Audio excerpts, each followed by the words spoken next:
Good morning. All right, this is just my soaps that I made this weekend. This is triple butter, which is mango, cocoa, and shea butters. All natural soap. It's scented with, isn't that pretty? It's scented with baby powder and strawberry shake fragrance oils. So basically, along with the cocoa butter scent, it just kind of smells like baby powder and cocoa butter. The strawberry is not really a scent you smell. I'm just trying to work through a whole bunch of scents that I have and utilize them and hide it in ways or whatever I can do to use it, because I don't want it to lose its savor, which, fragrance oils do eventually if you don't use them. Okay, this is frankincense and myrrh. I don't know what that is on there. Piece of soap.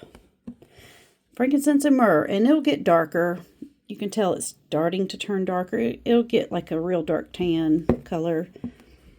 And it's nothing, no color, just the frankincense and myrrh scent that does it all. So that's an all-natural soap. Nothing to see there special.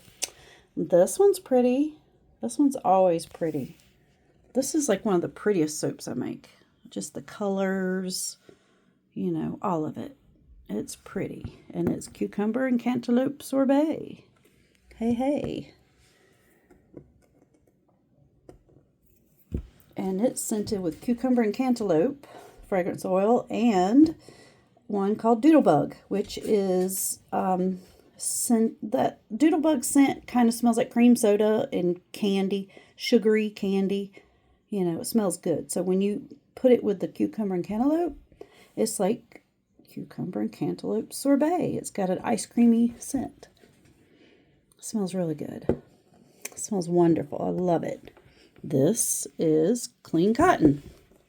Nothing special to see. It's all white with some green pizzazz on the top. Just for funsies. Looks pretty cool. Clean cotton. That one sells okay. Hadn't had it in my store for a long while. That is avocado face soap made with avocados. All natural, scented with sandalwood. And I cut them in half, the bars in half, because it's a face soap. Your face isn't that big. So you don't need a big old bar of soap.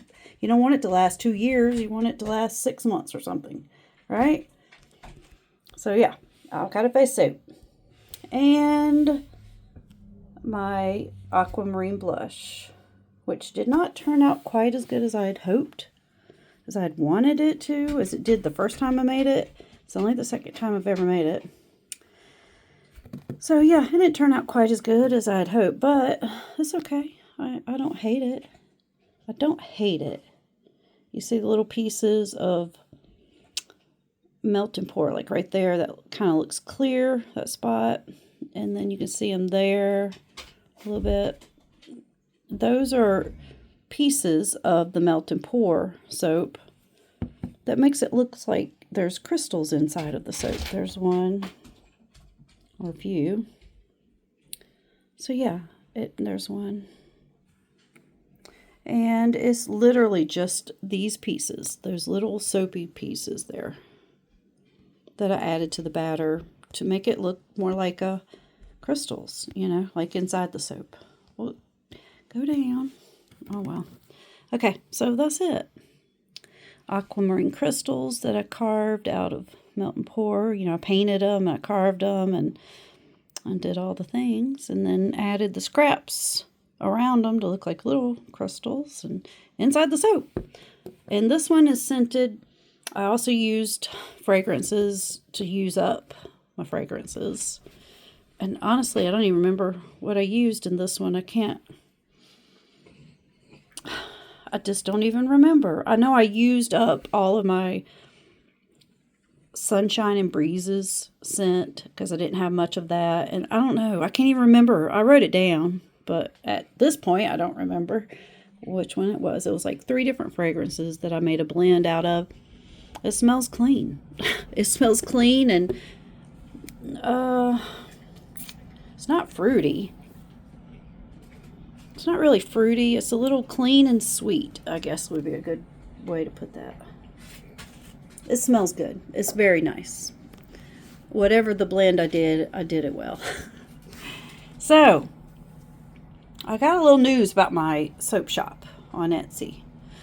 I've basically, the best way I can say it is it's kind of like being hacked without technology being involved with the hacking.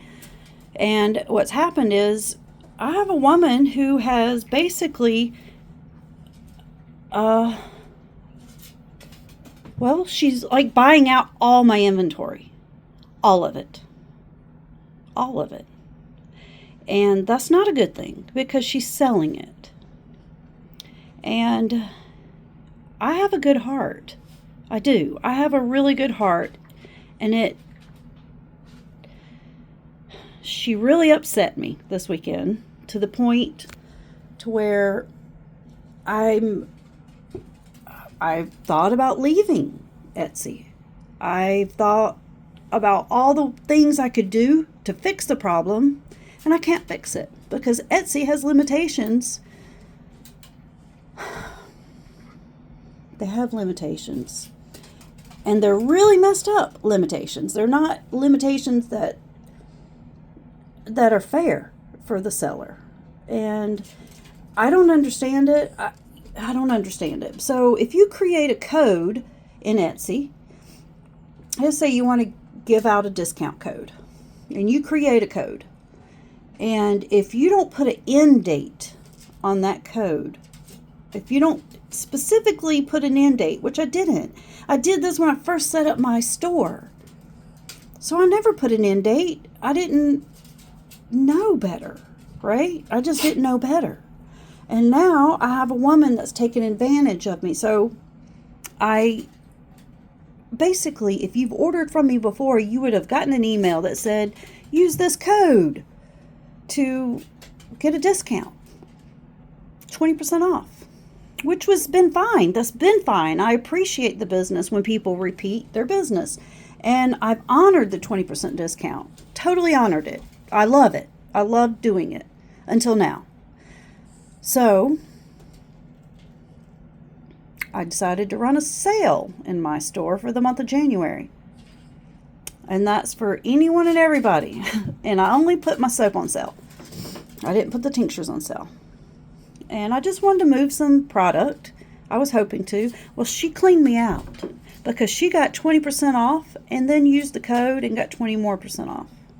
And she literally emptied out like four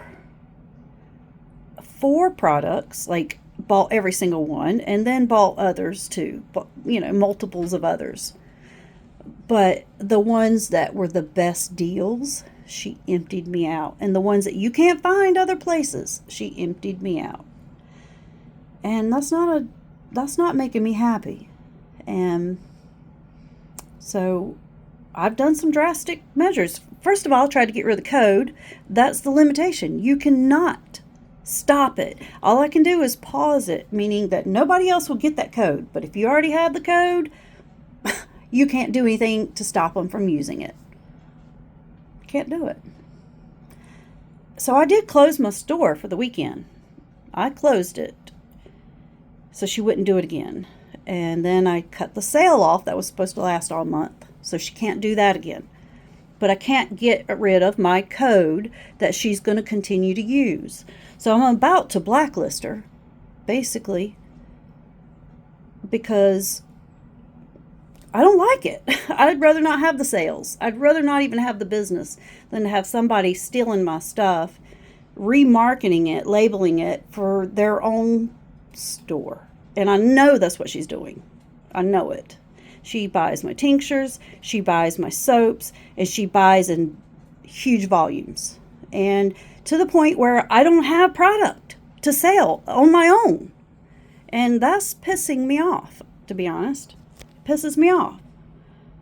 Because, especially with tinctures, because I wildcraft this stuff. You know, I have heart and soul in it, and it is upsetting when somebody takes that and claims it for their own. And I don't like it at all. So, going forward, I've raised my prices. I didn't raise it all on soap yet, but I'm probably going to. And I'm going to raise prices I already raised prices on tinctures. And I think I'm going to raise it just a little more because I want to be competitive with everybody else so she quits doing this.